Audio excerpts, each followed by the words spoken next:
Yes, नमस्कार विद्यार्थियों। आज हम बीए फर्स्ट ईयर के विद्यार्थियों के लिए एक बार फिर नया टॉपिक लेके मैं आया हूँ। पृथ्वी की आंतरिक संरचना के बारे में हमने जो पिछली क्लास में हमने देखा था, आज हम देखेंगे पृथ्वी की आंतरिक संरचना के बारे में किसने क्या क्या बताया है उसके बारे में हम अध्ययन करने वाले हैं। आज मैं अपने व्हाइट बोर्ड के सामने मैंने लिखा हुआ है यहाँ पे कि स्वेस महोदय के अनुसार पृथ्वी को कितने भागों में बांटा गया।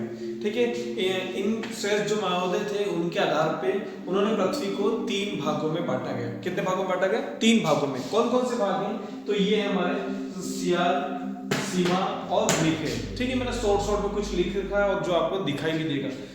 अब मैं साथ साथ में समझाता रहूंगा पृथ्वी को कितने भागों में बांटा गया।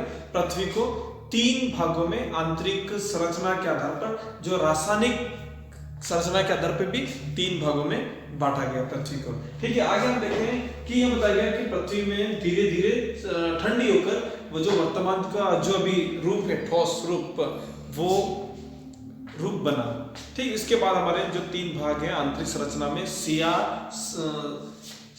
सीमा, नीफे। सियाल, सीमा, नीफे। बहुत ही आसान तरीके से आपको याद हो जाएगा और बड़े प्रश्नों में इसको पूछा जाता है। ज्योग्राफी के जो कॉलेज में जो एग्जाम होते हैं उनमें ये प्रश्न पूछा जाएगा। तो इसको कैसे बड़े प्रश्नों के रूप में याद करना है वो मैं आपको तरीका बता दूंगा, वो ही लिखना। चित्र आपको ये बताना है तो मैं आपको इसको समझा दूंगा। सबसे पहले जो स्वेस महोदय ने बताया उसके बारे में कुछ बातें होती है वो बता दूं। पृथ्वी की इस रासायनिक संरचना का स्वेस महोदय ने विशेष अध्ययन किया है। किसने किया है? स्वेस महोदय ने किया है। और ठीक है, यहाँ उनके मतानुसार पृथ्वी का ऊपरी भाग है जो अवसादों से परतदार चट्टानों का है। किसे? चट्टानों का है। ठीक है, जो ऊपरी भाग उसको हम क्रस्ट बोलते हैं। स्वेस महोदय के अनुसार क्या बोलेंगे? क्रस्ट बोलेंगे। ठीक है, आगे हम देखते हैं रवेदार चट्टानों की पदार्थ होती है। इसमें सिलिका, फेल्सपार, अभ्रक आदि बहुतायतन में पाए जाते हैं। पहले हल्के सिलिकेट पदार्थों के दूसरे भारी सिलिकेट पदार्थों से निर्मित हैं। ठीक है, फिर उन्होंने बताया पृथ्वी को कि आंतरिक संरचना के आधार पर 3 भागों में बताया। कितने भागों में? 3 भागों में। कौन कौन से हैं तो हम बता देते हैं। सबसे पहले आपको चित्र के आधार पर समझाओ ताकि आपको दिक्कत नहीं रहेगी। सबसे पहला जो भाग मैं आपको बताने वाला हूं, ये तो हमारा केंद्र भाग बताया गया है जिसको नीफे कहते हैं। क्या कहते हैं? नीफे। याद रखिएगा, निचला भाग मतलब नीफे। ठीक है, दूसरा जो भाग है वो क्या है? सीमा बना रहा है। क्या बना रहा है? सीमा। सीमा मतलब इससे कोई मतलब नहीं, लेकिन याद करने के तरीके से मैं बता रहा हूँ। सीमा, इसको कौन सा भाग बोलते हैं? सीमा बोलते हैं। और जो ये अंतिम जो ये भाग है जो मैंने आपको लाइनों के माध्यम से दिखा रखा है, ये तो मैंने ये काला कर रखा है, इसको बोलते हैं नीफे। ये खाली भाग छोड़ा इसको सीमा बोलेंगे। और ये जो भाग है मैंने आपको दिखाया गया यहाँ पे, इस भाग को सियाल बोलेंगे। क्या बोलेंगे? सियाल बोलेंगे। जो हमारे खनिज पदार्थ वगैरह जो पाए जाते हैं वो सबसे ज्यादा अगर कहीं पाए जाते हैं तो ये इसी क्षेत्र में पाए जाते हैं। और इसी क्षेत्रों से जो ज्वालामुखी विस्फोट है, भूकंप वगैरह भी यहीं से उत्पन्न होते हैं। ठीक है, आगे हम बात करते हैं। ये इस भाग को जो बोला गया वो है क्रस्ट, भूपर्पटी भी कहते हैं इसको। क्या कहते हैं? क्रस्ट या भूपर्पटी। ठीक है, ये अंग्रेजी वर्ड है क्रस्ट। और ये जो सिया, सीमा, नीफे, ये हिंदी शब्द नहीं है, ये भी अंग्रेजी है। अब कैसे कहते हैं तो मैं इसके बारे में आपको बताता हूँ। ये मैंने आपको बता दिया पृथ्वी की आंतरिक संरचना। चित्र के माध्यम से आप बता सकते हो कि जो मेन भाग है उसको क्या बोलेंगे, जो पॉइंट बीच का भाग है उसको बोलेंगे नीफे। क्या बोलेंगे? नीफे बोलेंगे। ठीक है, अब मैंने यहाँ आंकड़ा भी लिख रखा है लेकिन मैं इसके आधार पर आपको और बता दूंगा ताकि आपको दिक्कत नहीं रहेगी समझने में। नीफे का जो भाग है वो 11, कितना माना गया है? औसत 11 किलोमीटर। ठीक है, ये सीमा का जो भाग है वो कितना माना गया है? 2.9 से 4.7 किलोमीटर ये माना गया। सीमा का माना गया कितना? 2.9 से, ये औसत माना गया है। ठीक है, इसी प्रकार से जो सियाल है, सियाल का जो औसत घनत्व वो कितना माना गया? 2.9। औसत गहराई जो है उसकी कितनी मानी गई? 50 से 300 किलोमीटर। आप सोच सकते हो कितना, 50 से 300 किलोमीटर की गहराई पर। ठीक है, ये आपको चित्र समझ में आ गया। परीक्षा में आपको जब भी ये प्रश्न पूछा जाए तो आप चित्र के माध्यम से अगर उत्तर दोगे तो आपका बहुत सही ढंग से उत्तर जाएगा और आपका नंबर भी बराबर मिलेगा। ठीक है, अब हम बात करते हैं। सबसे हमारा पहला भाग है, 3 भाग हो गए तो सबसे पहले भाग के बारे में बताता हूँ। सियाल, क्या नाम है इसका? सियाल। ठीक है, ये जो पर्पटी के भाग जो बाहर आता है उसको क्या कहते हैं? सियाल कहते हैं। सिलिका और एल्यूमिनियम से बना है। ये परत जो बनी वो किससे बनी है? सिलिका और एल्यूमिनियम से बनी है। सिलिका मतलब रेत के कण होते हैं और एल्यूमिनियम आप जानते ही हो, ठीक है। सिलिका पहला वर्ड ले लिया, इसी प्रकार से एल्यूमिनियम तो क्या हो गया? ये सियाल हो गया। क्या हो गया? सियाल हो गया।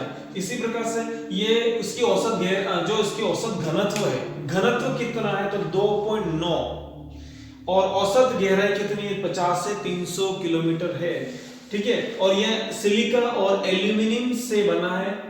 ये परत जो बनी वो किससे बनी है? सिलिका और एल्यूमिनियम से बनी है, इसलिए इस परत को क्या कहते हैं? सियाल कहते हैं, ठीक है। यह पृथ्वी के ऊपर बिछी परतदार चट्टानों के नीचे यह सबसे हल्की परत है। कैसी परत है? यह हल्की परत है और यह मुख्यतः ग्रेनाइट चट्टानों से बनी। किससे बनी?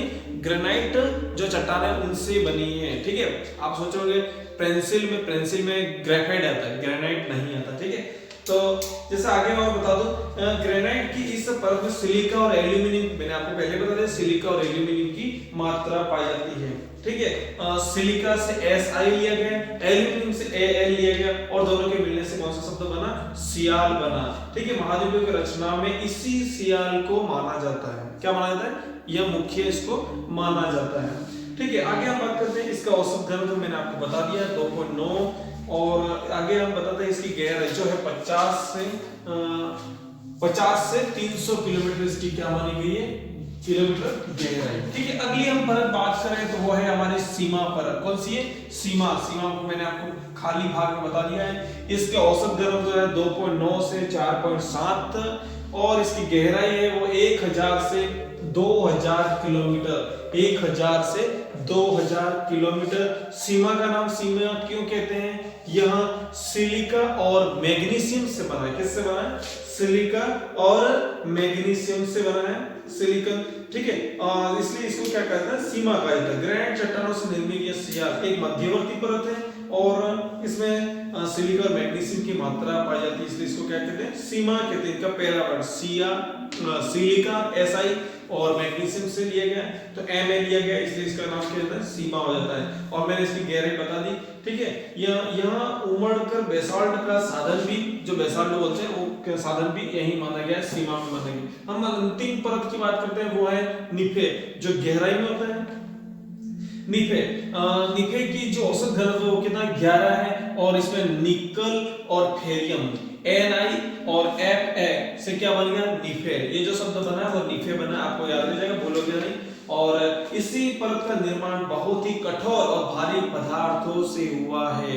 क्यों हुआ है? क्योंकि यह अत्यधिक गहराई में होता है, सभी तरह से दबाव होता है, इसलिए अपने आप में कैसा होता है? कठोर होता है, ठीक है।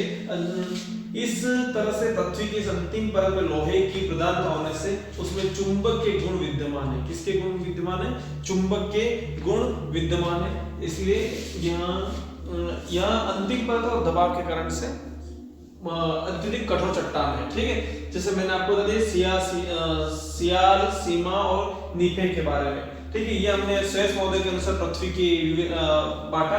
और अगर जो हम देखेंगे पृथ्वी की विभिन्न परतों की मोटाई कितनी, ये हम अलग अलग भूगोलवेत्ता जो उनके आधार पर पढ़ेंगे। डोली मॉडल ने पृथ्वी के बारे में क्या बताया उसके बारे में हम देखेंगे, और जेफरीज ने क्या बताया उसके बारे में आने वाली क्लास में बताएंगे, ठीक है। धन्यवाद।